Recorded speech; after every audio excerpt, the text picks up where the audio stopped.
Tippy time, my damies, Topgate here, and welcome back to the channel. Today we are on our Arc 3.0 Titan. I've been looking forward to this one ever since Bungie said they modeled the new Arc Titan after the freight train. And with this build, you truly never stop going. You just power through everything. You cannot be stopped. This is a 100% offense build, just meant to run in and shoulder charge the living hell out of all of them. Of course, we're using Insurmountable Skullfort. Transfusion Matrix kills with arc melee abilities trigger health regen and restore your melee energy. We're also making this melee stronger using the Well of Ions. And because we're punching everything 24/7, we're using double stacked hands on, so we get heaps and heaps of super.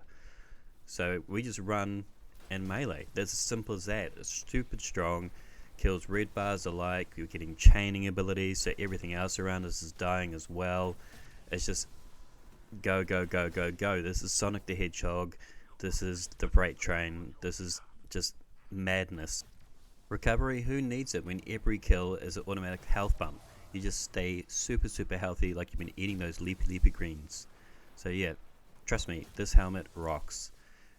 I'm using it with a seismic strike. This also does a blinding attack as well for anybody who's around them, and the blinders increase when you're amplified. Being that we're always running around, getting arc, melee after melee after melee, we're always amplified, so this is no issue. Things are always going to be blind. If you don't kill them, they're just there, left vulnerable, waiting for you to kill them. It's so good. The biggest problem there is with this build, however, is you might forget what guns are, because you're just running out with your knee up, just killing everything. So I've been using strafe lift. Use whatever you feel comfortable. I find it works best with the movement speed. We are using thruster, so whilst we're grounded we can do a little sidestep now, be maneuverable like the old Hunter or Icarus dash. When you get that nice and tight encounter and you just can't take it on head on, you don't have that speed up, just do the little double tap and dodge, and it just gives you a little maneuverability. It also allows you to keep that momentum for your shoulder charge, which is really helpful. We're using Spark of Focus. After sprinting for a short time, our class ability regeneration is increased, so the more we're running around, we're going to get that thruster back to us.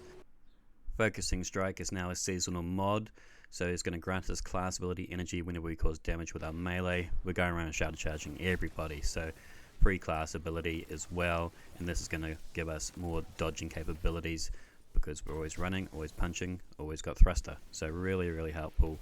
And it's just great when you're just trying to maneuver yourself as well. You don't always have to be getting out of the way. It's just a great maneuverability tool.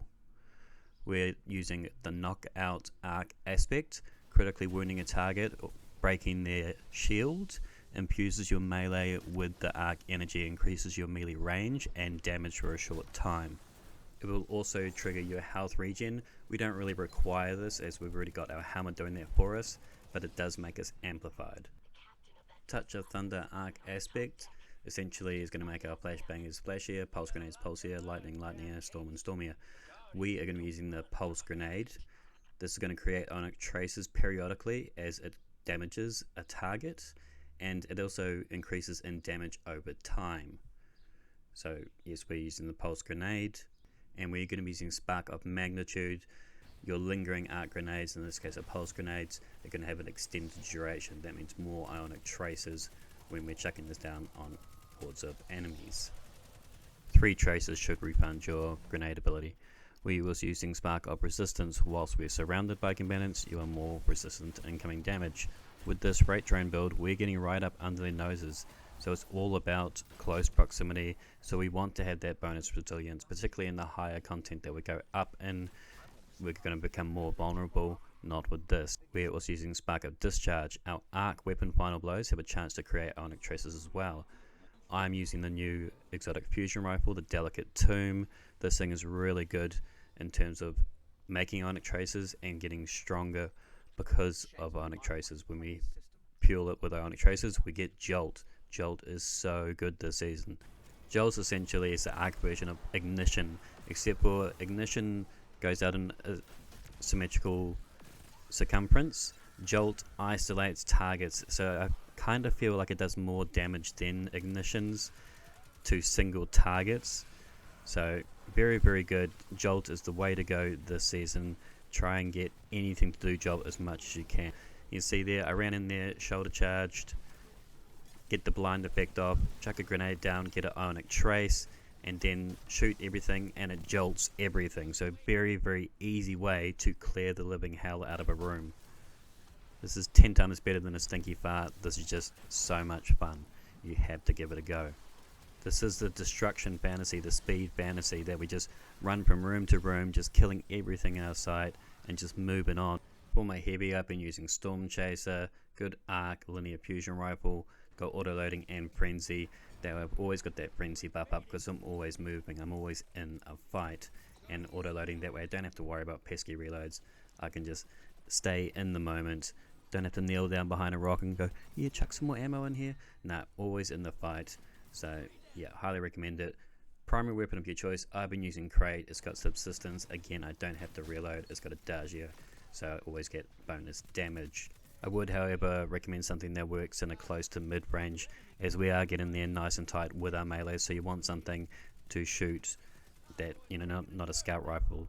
You want something that's nice handling, nice and tight. Again, for our armor mods, we're running Well of Ions and double hands on. We're running Font of Might and double focusing strike in our gauntlets. On our chest piece, we are running a melee well maker, a seasonal thermoshock plating, resistance against solar and arc, and we're also running a melee damage resistance. Seeking wells, bring all those wells to us, as we are the freight train. We move around a bit, so it's nice to have them come to you. I'm running a fusion rifle scavenger as well. On our class item, I'm running Font of Wisdom. This is just a nice to have. We don't really need it because we have double hands on. I'm going to be using surge detonators, so our arc grenades are going to be stunning, they're going to be overload, and bad amplitude, that way it's going to add a jolt to champions. For our super, I am running T-Crash. This isn't as strong without the falling star, but it is still better than the other roaming super, as really we're just running around punching everything anyway, and I've done tests, they're pretty much the same thing in terms you get jolt, you get aftershock and everything like that, so I would just run a T-Crash personally. This isn't a mad super DPS arc build, this is a mad freight train build. We don't stop moving, we're constantly there just laying things down with our knee in their face, and the Skullfort allows us to do that. So if you want to give it a go, there'll be a dim in the description. If you like this video, please chuck that thumbs up. If you're new and you liked it, please hit that sub.